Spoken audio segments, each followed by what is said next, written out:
Every little town here, Longview, man, you name it, I've been there, you know. Really, I've been all over Texas.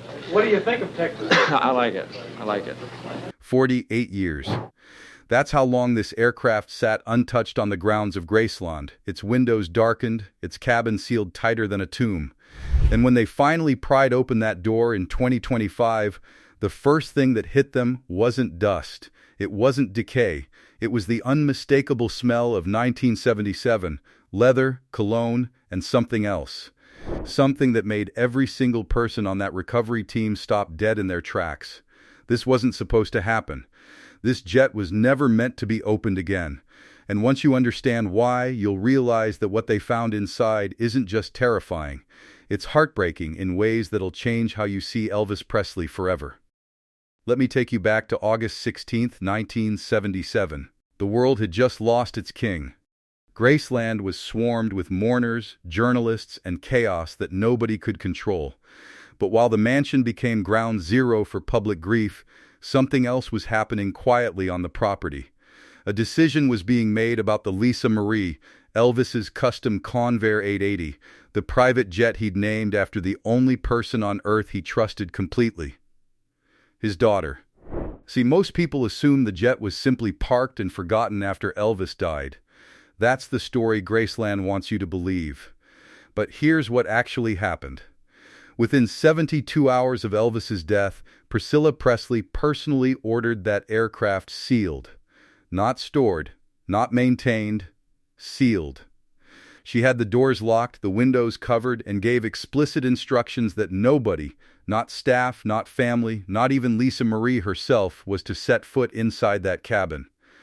For nearly 5 decades that order held, and nobody ever asked why. Until now. The Lisa Marie wasn't just a private jet. Calling it that is like calling Graceland a house.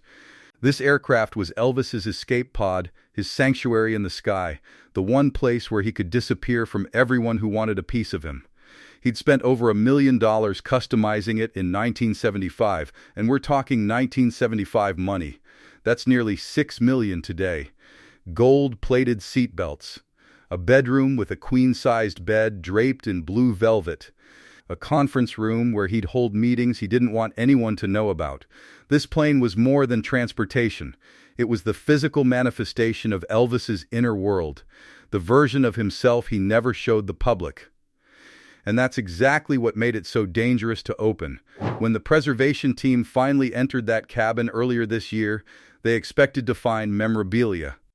Maybe some old costumes, a few photographs, the kind of stuff you'd see in any Graceland exhibit. What they didn't expect was to find the aircraft exactly as Elvis had left it on his final flight. And I mean exactly. His reading glasses were still sitting on the armrest of his favorite seat. A half-finished book lay open on the table, spine cracked to a page he'd never returned to. The coffee cup he'd been drinking from was still in its holder, the remnants inside long since fossilized into something unrecognizable. It was like walking into a crime scene where time itself had been murdered. But here's where things start to shift from fascinating to genuinely unsettling. The team noticed something almost immediately. The items inside that cabin weren't random. They weren't scattered the way you'd expect from someone who used this jet casually. Everything was positioned with intention, organized, prepared, as if Elvis had been getting ready for something specific. The flight logs confirmed it. That jet was being fueled and prepped for a departure scheduled for August 17, 1977. A destination that, according to official records, was listed only as private. Elvis died on August 16th. One day before he was supposed to board this aircraft and fly somewhere that nobody in his inner circle has ever been willing to discuss. Think about that for a second. In the final hours of his life, Elvis Presley had a plane waiting. Bags that we now know were already packed. A flight plan filed to a destination that remains classified to this day. And nobody, not his family, not his biographers, not the countless documentaries made about his life, has ever explained where he was going or why. What was the king running from? Or maybe the better question is, who was he running from? The team continued deeper into the cabin that day, documenting everything with the kind of precision usually reserved for archaeological digs. They photographed the cockpit, the bedroom, the bathroom with its custom fixtures. They cataloged books, clothing, personal effects that hadn't seen sunlight since Gerald Ford was president. But the first thing they found when they opened that main cabin door? It wasn't gold records. It wasn't jumpsuits or jewelry or anything you'd expect from the most famous entertainer in history. It was something that made grown men step back in silence. Something that would take investigators weeks to fully understand. And trust me, you're not ready for what it was. The first thing that stopped the investigation team cold was sitting right there on the main cabin table. Prescription bottles. Not one or two, but 17 separate containers arranged in a neat semicircle, each one positioned label forward as if ready for inspection.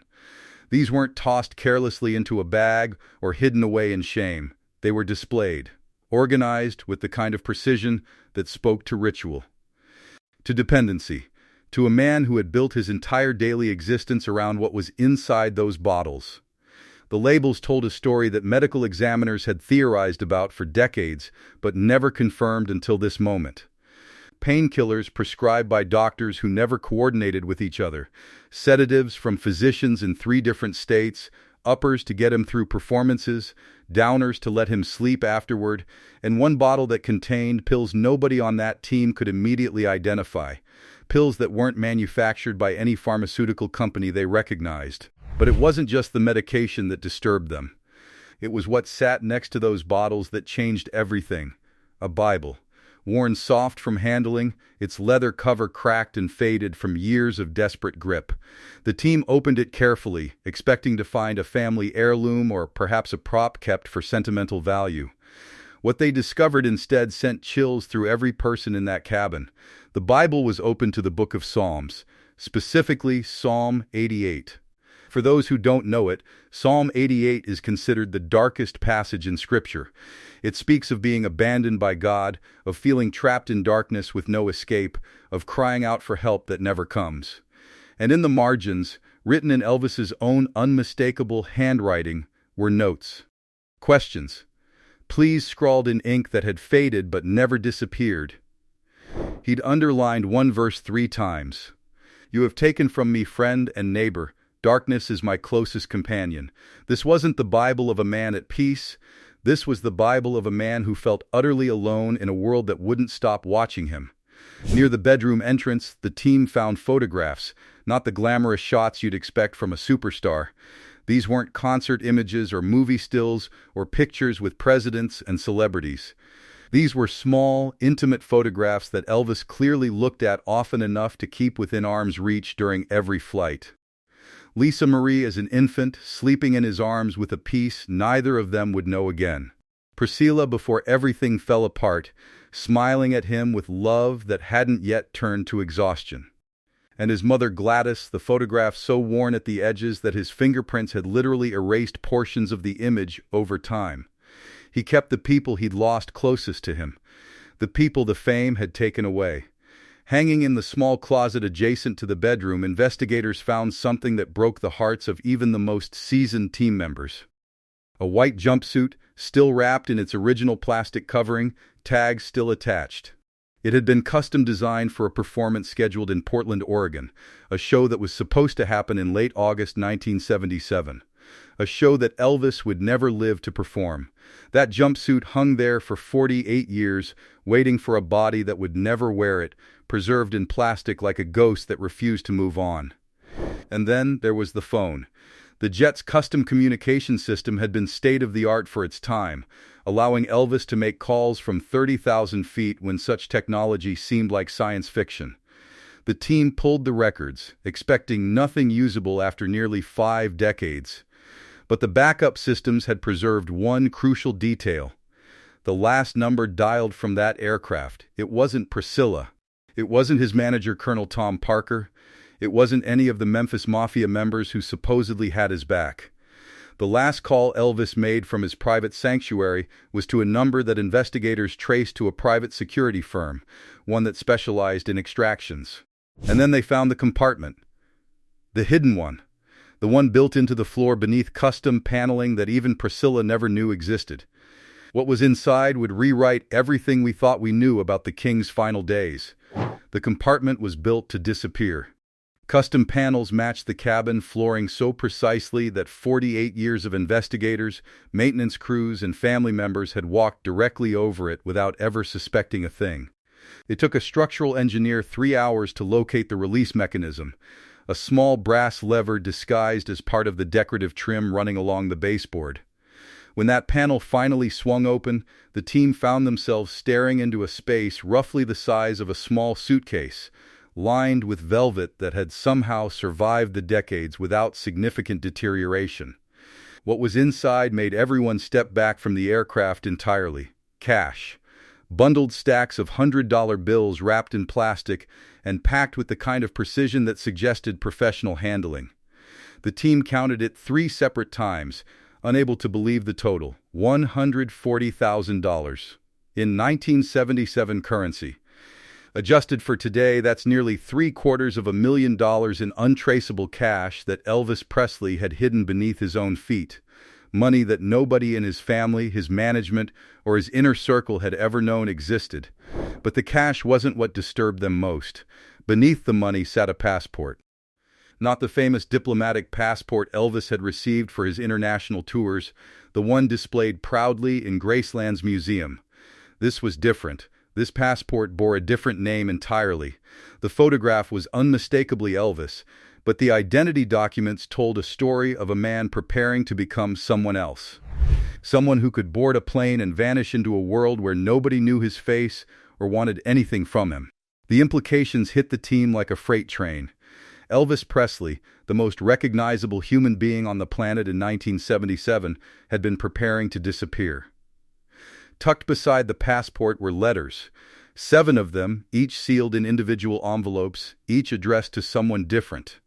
One bore Priscilla's name in handwriting that trembled slightly at the edges. Another was addressed to Colonel Tom Parker with a single word written beneath the name. A word that investigators have refused to publicly disclose but sources describe as profoundly hostile. The remaining letters went to various members of the Memphis Mafia, the inner circle that had surrounded Elvis for decades. But one letter stood apart from the others.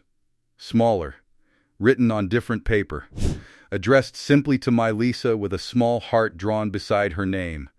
That letter remains sealed to this day by direct order of the Presley estate. What the opened letters revealed painted a portrait of a man living in constant fear. Elvis had become convinced that his inner circle had been compromised. He wrote about phone calls being monitored, about conversations repeated back to him by people who shouldn't have known them, about Colonel Tom Parker's increasingly aggressive financial demands and the contracts that had trapped Elvis in a career he no longer controlled. The investigation team also found a small recording device with a single cassette tape inside. The tape had degraded significantly over the decades, but audio specialists managed to recover approximately 4 minutes of usable material. What they heard was Elvis's voice, speaking quietly as if afraid of being overheard, describing arrangements he'd made with people outside his normal circles, mentioning locations, dates, names that don't appear anywhere in official Elvis documentation. He was planning something that required untraceable money, a false identity, and complete secrecy from everyone who claimed to love him. The flight scheduled for August 17th suddenly made terrible sense. Elvis wasn't planning a vacation or a business trip, he was planning an extraction, a permanent exit from the life that had become his prison. And someone, perhaps multiple someones, had reason to ensure that flight never happened. Did Elvis Presley simply die of natural causes the night before his planned escape? Or did someone with everything to lose make absolutely certain that the king would never leave his throne alive? But there's one more thing they found in that compartment. Something so personal, so haunting, that when Lisa Marie was finally shown it decades later, she couldn't speak for 3 days. Lisa Marie Presley was 9 years old when her father died, 9 years old when the world took ownership of a man she'd barely begun to know. For decades, she carried the weight of being Elvis's daughter, while simultaneously grieving the father she'd lost before she could truly understand him. And then, in 2019, she finally walked into the aircraft that bore her name. Nobody knows exactly what happened during that visit. The estate has never released footage or detailed accounts of Lisa Marie's time inside the cabin. But sources close to the family describe a woman who entered that jet composed and determined, ready to finally confront her father's ghost. She emerged 3 hours later, unable to form complete sentences. Her hands shook so violently that security had to help her into a waiting vehicle. For 3 days afterward, Lisa Marie Presley didn't speak to anyone. Not her children, not her closest friends, not the estate managers who needed her guidance on how to proceed with the aircraft's contents.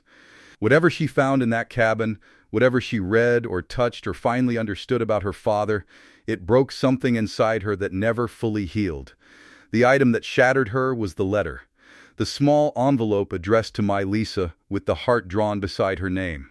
The estate eventually confirmed that Lisa Marie opened it during her visit, that she read words her father had written specifically for her eyes nearly 42 years after his death. Words he'd intended to give her personally, perhaps during that flight scheduled for August 17th. Words that fate ensured she'd never receive from his hands. Those close to her say the letter contained Elvis's confession, not of crimes or scandals, but of failures. He wrote about the father he'd wanted to be versus the father fame had forced him to become. He described watching her play at Graceland while knowing he couldn't give her the normal childhood she deserved. But most devastatingly, he wrote about dying young. Elvis apparently knew. Whether through intuition, medical warnings he'd ignored, or something darker he sensed closing in around him, the letter made clear that Elvis Presley did not expect to survive much longer. He wrote to Lisa Marie as a man saying goodbye.